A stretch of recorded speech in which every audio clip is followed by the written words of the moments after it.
ఒకటి చెప్పండి, 'రచ్చ' లాంటి సినిమా ఇప్పుడు ఇప్పుడు చేసి ఉంటే, ఆ, ఇప్పుడు మీ దాంట్లో ఇచ్చిన ఎలివేషన్స్ కానీ, ఆ, ఆ ట్రైన్ ట్రాక్ మీద ఆ, ఆ సీను స్టార్టింగ్ ఇంట్రడక్షన్, అవును హీరో కానీ విలన్తో ఇప్పుడు అలాంటి గూజ్ బంప్ సీన్స్ ఇప్పుడు పెడితే, ఇప్పుడు ఇవన్నీ అవే కదా నడుస్తుంది. అవును అవును హీరో ఎలివేషన్స్, సీన్లో ప్రతి సీన్ ఈచ్ ఎవరి 10 నిమిషాలకు ఒక ఎలివేషను. అవును. ఒకప్పుడు ఒకే ఇంట్రడక్షన్ సీన్ ఉండేది, ఇప్పుడు సినిమా మొత్తం ఇంట్రడక్షన్ సీన్లే కదా. సో అదే సార్, అది ఒక్కొక్కరు ఒక్కొక్క రకంగా చూసే విధానం. ఇప్పుడు నేను స్టార్ట్ చేసి 13-14 ఇయర్స్ అయినా నా ఉద్దేశం ఏంటంటే ఇంకా పాతికేళ్ళు నేను సినిమాలు చేస్తా. జస్ట్ నా దగ్గర ఒక పెన్ను పేపర్ ఉంటే నేను ఇంకా పాతికేళ్ళు చేస్తా. నాకు ఆ కాన్ఫిడెన్స్ ఉంటుంది కాబట్టి అస్సలు వర్రీ అవ్వను. Insecurities zero. అందుకే ఎవరిని కలవను. నేనది నా ఉద్దేశం ఏంటంటే ఇప్పుడు 10 నిమిషాలకు ఎలివేషన్లు ఇస్తూ క్లైమాక్స్లు రాసే క్లైమాక్స్ సీన్ లాగా చేసి అది వాళ్ళ పద్ధతి. నాకేదో లోపల ఒక స్ట్రగుల్ జరుగుతుంది. ఆ స్ట్రగుల్ నుంచి నేను రేపు వచ్చే సినిమాలు ఇంకెలా వస్తాయో, రెగ్యులర్ స్టఫ్ అయితే రాదండి ఫర్దర్గా. నేను ఆ సినిమా ఇవాళ జనరేషన్లో వచ్చుంటే మీకు ఇంకా మరింత పేరు వచ్చి ఉండేదేమో అంటున్నాను.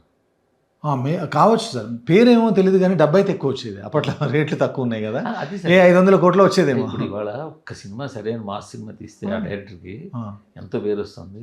టపటప పెద్ద హీరోలతో సినిమాలు వస్తున్నాయి, బ్యాండీ సినిమాలు వస్తున్నాయి.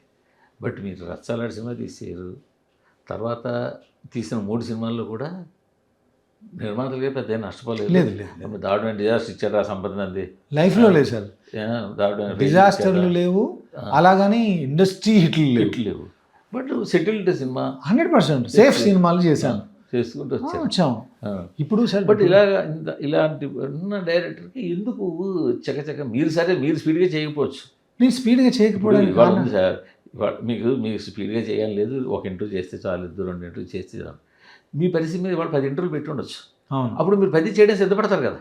అవును అవును. సో అలా కూడా రావాలి కదా మీ మీదకి అంటున్నాను నేను. అలా రాకపోవడానికి మేబీ ఇప్పుడు సార్ నేను ఒక 500 కోట్లు 1000 కోట్ల సినిమా డెలివరీ చేశాను అనుకోండి, ఇంట్రెస్ట్ డబల్ అవుద్ది అందరికీ.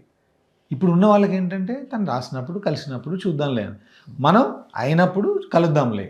సో ఎంత తేడా ఉంది చూడండి దానిలో. మనం రాసుకొని ప్రశాంతంగా పిల్లలు వైఫ్ ఫ్యామిలీ ఇవన్నీ చూసుకొని అప్పుడు వెళ్ళి కలుద్దాంలే, ఆ టోన్లో ఉంటాను నేను, అంతే.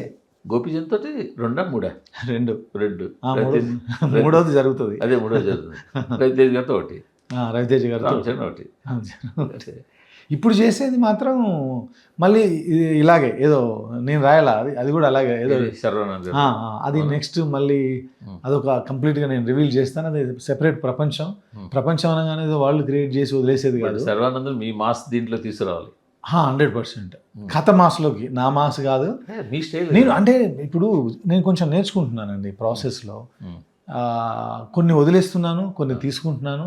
దాంతో కొంత రూపాంతరం అయితే, కొంత చేంజ్ అయితే జరిగింది. ఆ చేంజ్ ఈ ట్రెండ్ గమనిస్తున్నారా? నేను ట్రెండ్లోనే ఉన్నాను కదా సార్. ఆ గాలిపటం లాంటి సినిమా 10 ఏళ్ళు అడ్వాన్స్. గౌతమ్ నందది ఇప్పుడు చూస్తే అరే నా అప్పుడు కాదురా ఇప్పుడు రాయాలరా. సో నేను ఎప్పుడు అడ్వాన్స్గానే ఉంటాను, లిటరేచర్ వాళ్ళను చదివే పుస్తకాల వాళ్ళను. కాబట్టి వచ్చేది ఒక నెక్స్ట్ మళ్ళీ గౌరవాన్ని పెంచేది అవుతుంది. అవుతుంది.